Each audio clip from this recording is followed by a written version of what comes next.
bayabas ay mahirap patayin ng bagyo. Matibay ang kanyang mga sanga, ang kanyang katawan at ang kanyang mga ugat. Pati mga bunga ay hindi gaanong apektado. Ang dami pa rin ng bunga ng aming bayabas. Nalaglag na yung iba dahil kakaunti na ang mga prutas ngayon.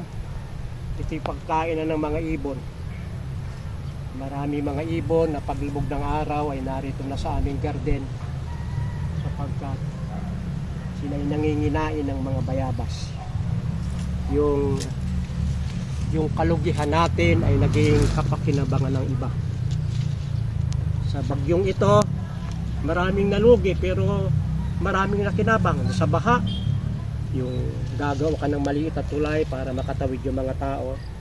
Yung tri-bike, ang pantawid sapagkat yung makina ay nasisira. Naging hanap buhay ng iba, naging pagkakataon ng iba, calamity. Ngunit yung iba naman ay minalas.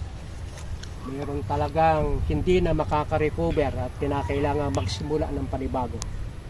Yung kanilang itinayo ay buwagsak na hindi na sila makaka-recover. Yung iba naman ay swerte, makaka-recover pa sila.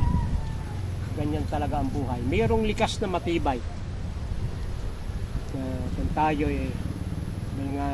may kapitbahay mahal sa buhay na sadyang marupok, laging sakuluhan sila sa panahong kagaya nito. Maging matibay tayo na parang bayabas, maging matatag na parang bayabas, natuloy ang buhay kahit masungit ang panahon. Maraming salamat sa pagsubaybay niyo sa Natural Wilderness sa Pasig.